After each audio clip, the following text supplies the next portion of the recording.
Today's episode is episode 208, and today's episode is called Human Dignity.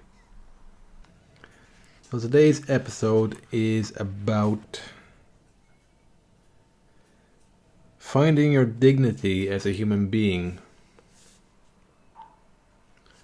outside of the value your society and community places on you. So this episode is inspired by the book Lost in Thought, The Hidden Pleasures of an Intellectual Life by Zena Hitz. It's a book that got me thinking about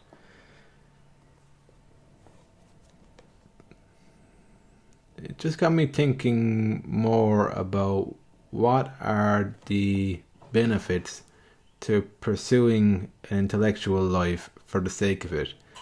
This book expands on this really well. It helped me to put some words to some of the feelings I have around what I do with the podcast and with writing, that I found it hard to explain why I like reading, why I like going to coffee shops, why I like having conversations, and why I like writing, why I actually enjoy it. Like, there's feelings in that whole experience that keeps me doing it. And it's very different to the perception I had of education when I was in school. So this book expands on it more. I think one of the things I picked up from this book that I could relate back to my own life is that when I'm reading a book or studying something, I don't see it as a means to an end. If I was studying something, like, for example, I sometimes take an exam in IT, in computer programming, and that's a different experience to when I read a book on philosophy or psychology. It's a different experience because with the studying for programming to improve my skill set or to get a certain qualification in it, it's more a means to an end. Even though I might enjoy what I'm learning, I might get some satisfaction from that, it still has an end to it, i.e. the certification or the job or the possibility of doing different things at your job. There's an end goal to it. So it's different to reading for the pleasure of reading in itself. So a big thing that I picked up on from this book was dignity, which I hadn't thought of before. Human dignity. That's perhaps one of the biggest things I get from the intellectual world. So the dignity comes from the fact that you're doing something that isn't a requirement from the community or society you're living in. So you're not even acquiring knowledge as a transaction with somebody else. You're not acquiring knowledge to get you something. It's the pursuit of it itself. It talked in this book a little bit around a movie called Hedgehog. It's a French movie. I must give it a watch sometime. But the woman in that movie, she had a certain magnetism to her, to the people in the apartment. Even though she was somebody who wasn't attractive, it made a point of describing that. She wasn't attractive. She didn't have a high status job, but she had a certain magnetism to her because of her intellectual life. There was a draw to her, there's a pull to her. And the description of that movie, it was people in the building were well-to-do, they were well off, and yet they were also drawn to her. And it ties to the reality that even if you've got a low status or high status job in the society you exist in, that you live in, there's a lack of freedom in that, because it's dependent on your position in society, and there's a lot of pressure on that. But this woman had a magnetism to her, because what she was doing helped her to transcend the reality you live in a society that you can be submerged in, you can be suffocated in. So what I was getting at was that just the human dignity, the sense of having value as a human being outside of your place in society. That's what I get from doing the things I do, with the podcast and with writing, and that any human being can get to. But it requires a shift in perception and a shift in your thinking. It requires waking up to some of the hypnotic trance-like thinking we can get submerged in society. So there's a number of quotes in this book that were interesting. I'm just going to read a few. I think I'm going to come back to this book again, talk about a different topic, because there's a lot in this book, and I read it at a time where I've been wanting to express what I get from the stuff I do, if it's not something that's being driven towards an end, some sort of end goal here. Because when I think about what I do, when I try to explain it to people who might be curious about what I do, I find it difficult to describe. And I was thinking about it today, and it's kind of like doing something that you know has no sense to it. There's no concrete logic to it, yet you also feel that from working on it, some sort of sense will come up every now and again to yourself as the creator, or the person receiving the work, the person looking at your work. Something will come up, and I was thinking about it today, and kind of an analogy came into my head of, if you're out and about and you look up into the sky and you see a cloud, and an image appears in the cloud to you, like you see a rabbit in the cloud. So in that moment, it's you that are seeing that image. You had to have the idea of what a rabbit looks like in your head before you could actually see the rabbit in the cloud. So the rabbit isn't objectively in the cloud, it's based off of your idea of a rabbit. So you see it there for an instant. You don't know whether anybody else sees that, because it's particular to how you're seeing the cloud that in that moment. You give it a few minutes, and gradually the cloud will start to disperse and the rabbit's no longer there. That's what came into my mind today when I was thinking about what I do and trying to describe it, because what helps me is that I feel like there's no sense to this, but I also get sense from it at the same time. It's a real kind of paradox. Sense in the sense that I understand myself a bit better. Like even today, describing what I get from reading, or going to a coffee shop, or writing, or doing a podcast, expressing myself on here. I couldn't fathom doing that even last year or the year before. I had to go through some experience. Then I had to come across a book that describes something I'm already trying to describe and put words to. So that's the process there, that I'm following something that I can't concretely give you a concrete definition of why this is worth doing. But in doing it, I guess you gain some clarity from doing it. So I will go to some quotes here. The first one is from the German poet Goethe. So, it is the same with familiar plants as it is with familiar objects. In the end, we cease to think about them at all. But what is seeing without thinking? We think of seeing as a simple contact with reality. But when we see objects repeatedly to the point of familiarity, they become invisible. The use of the mind beyond the eyes alone is required to see them for what they are. So this also ties back to the dignity of a human being. So when you categorize people and you see them often enough and you view them through concepts, it's like that. They become kind of invisible to you. People in all their complexity become invisible to you. You just start interacting with them in the way you think you know them. The same thing with objects as well, like Coet was saying there. I think he was in Italy at the time studying plants, and it's easy to just go through life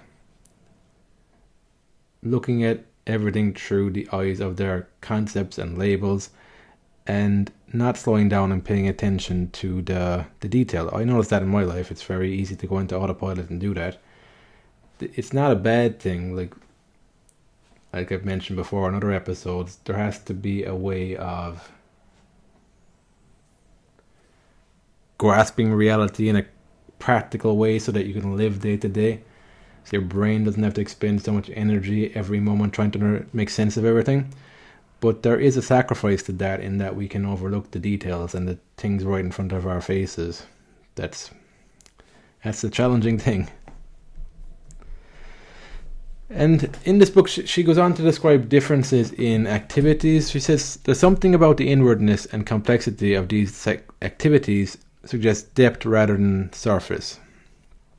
So she was talking about people who, yes, they were tackling complex ideas. So she was just talking about people in different fields. They could have a natural interest in psychology or natural interest in philosophy or mathematics. She described some guy who dedicated his life to, I think it was studying peregrine birds. He spent 10 years doing that, observing that, and part of his goal was to describe that without projecting his own human perception onto it, which of course he can't do, but that doesn't stop him from striving. I guess he was trying to look at the peregrines as he's trying to look at the entirety of the experience. So they're birds that kill. They can do it in a gory way as well, and yet there's also beauty to them. It's not shying away from either side of that. I think that was part of what he was doing with he was writing a book then on that. So Zena, I think she's Christian, so there was some references to saints like Saint Augustine, which I appreciate, because sometimes I can maybe not truly appreciate saints, because I guess growing up I always felt like saints were kind of put on a pedestal, immortal. When you haven't read about them or studied them in detail, there's a tendency to put them as these kind of one-dimensional figures that are above the rest of us, that we look up to, but there's also a distance there that we can't relate to them. They seem non-human. A lot of the saints, I think, when I was growing up, there's certain aspects of human nature, especially when it comes to sexuality even, I just can't picture it in a saint. That was just what I picked up when I grew up. So anyway, I think it's good when you read something where there's a bit more depth and detail to these people. It humanizes them a little bit more. So she says, for Saint Augustine, our customary life is lived at the surface of things. We seek beautiful or pleasant experiences, or honor in the approval of groups. Intellectual endeavors take us inward to the depths. So that's a very good description of things. I noticed that in day-to-day life, things can stay on the surface.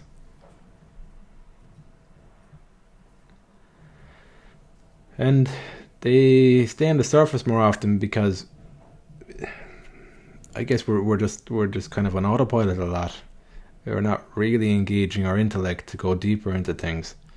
Whereas that's what St. Augustine's pointing out here. Intellectual endeavors take us inward to the depths. So when you're grappling with with big ideas about the world in philosophy, or just big ideas in general, and you're sincerely engaging with it and trying to figure some stuff out,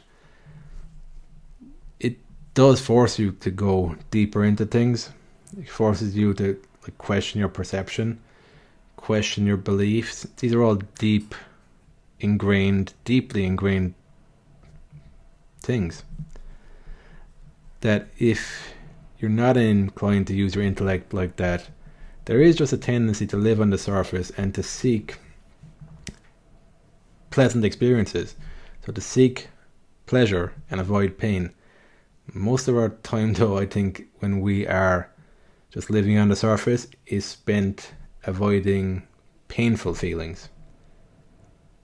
That's more a priority than actually moving towards the pleasurable feelings, because I've noticed in my life that there's certain pleasures, certain pleasurable feelings that are only accessed through going through painful feelings, more painful feelings. Just think about it in terms of, as a child, you could be conditioned to be a certain way, to be accepted by other people, and that can end up as an adult then contorting you and contorting your perception to make you very fearful of unknown new experiences as an adult.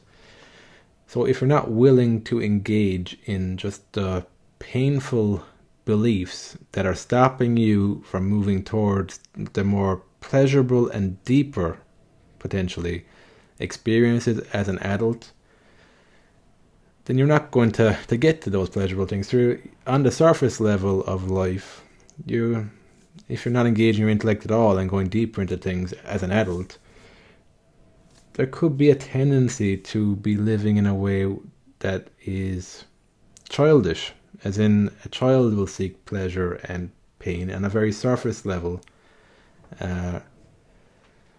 Without, as an adult, then you can question your conditioning, which is painful, but will lead you to, I guess, relax more, have a bit more space for a peace and contentment in your life as you're living it. I guess that'll tie into the self-acceptance piece, which the self-acceptance piece isn't something that I worked on as a child.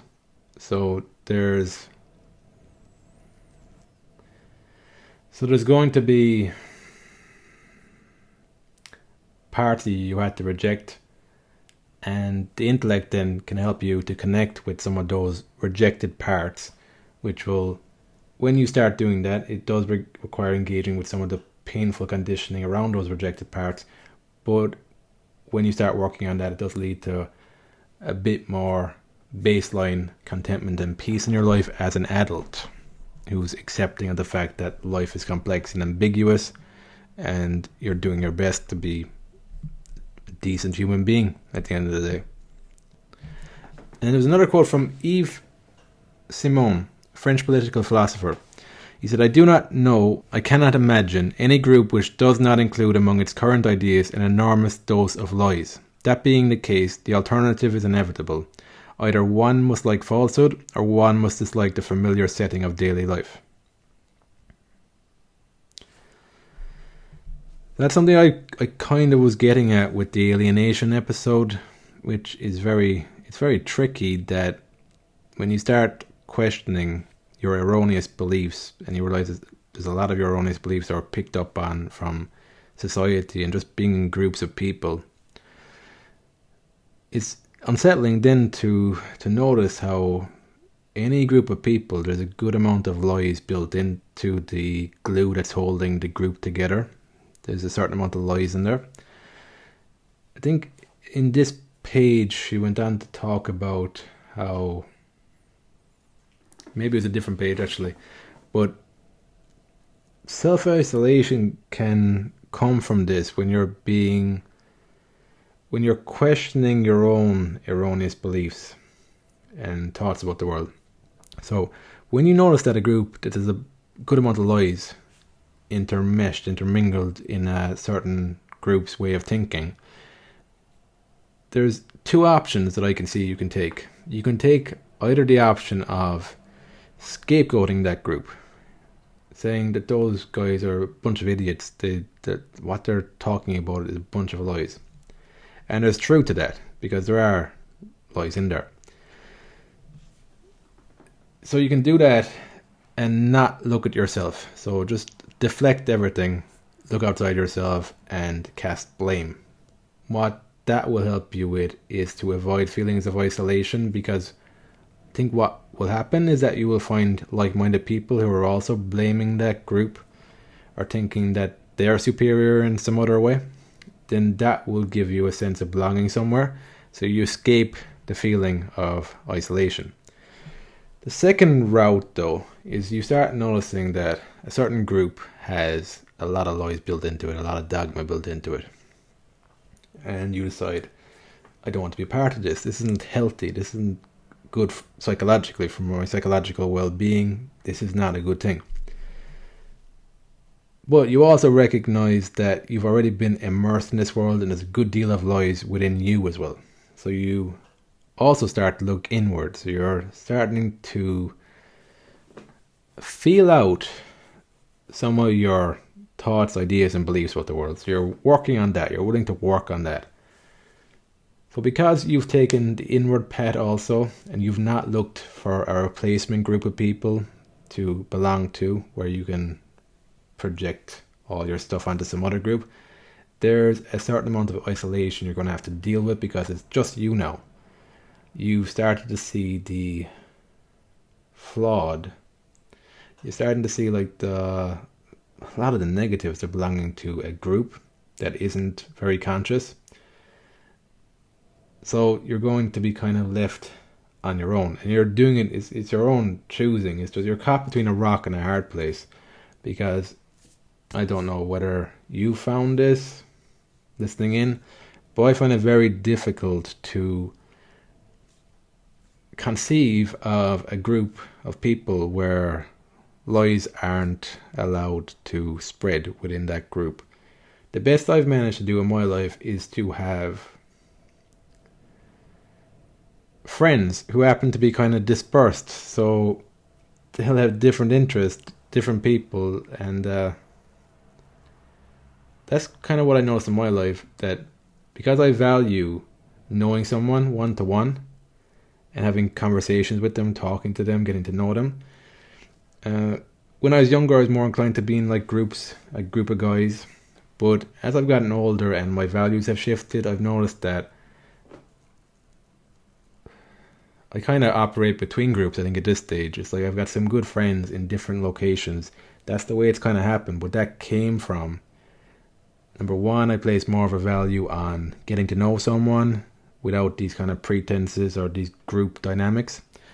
And number two, I was willing to realize that there's a lot of shit within me too, in terms of beliefs, in terms of the way I perceive things. There's so much stuff within me that's off as well. So instead of focusing all my attention on the outside and giving out about groups and stuff, which I do from time to time do, human nature, I guess, I don't know. But I put a good proportion of time also into questioning my own beliefs and thoughts, and it's tricky work. That probably helps a little bit, like, to ease off in the judgment of other people when I realized it's tricky work doing it on myself as well. There's a little bit more empathy than there might be otherwise. But they're the main things I wanted to talk about today. I just want to talk about human dignity. I just found it very insightful from reading this. I'd never really thought about putting that word to the feelings I get from what I do. It is a sense of actual restoring some sort of dignity in myself, because it's also just a faith in yourself that you can work things out for yourself, that you're not a child. You don't have to have dumbed down ideas that people brainwash you with. So it's restoring a bit of self-esteem and dignity in yourself, that you can work through things, you can find your own moral compass on things, and you can interact with people as human beings regardless of where they're at in life or where they're coming from. So yeah, I wanted to talk about that today and tie it a little bit to the groups of people and where that can become dysfunctional and go wrong, and also to help you if you had similar realizations to me and you feel a bit isolated from people. I think a large part of what I'm doing here recently in the last few episodes is trying to disentangle individual people from the group, so that, I don't know, just working through, I guess, more some of my own resentment for this kind of unconscious ways of that we can have as groups of people, and at the same time just being open to people, that they're individual people just like me, who also want connection, want some sort of sense of direction in life. So that's what I want to talk about today, human dignity. Hope you got something from this podcast. If you want to check out my latest book, The Edge, links below the show notes. If you want to read this book, I definitely recommend it. Lost in Thought by Zena Hitz. I definitely recommend it. It's because it's helping me to put some words to some things I've been feeling about what I do and why it's of benefit for a person to do what I do. So that's it. Thanks again for listening, and I will speak to you on the next episode.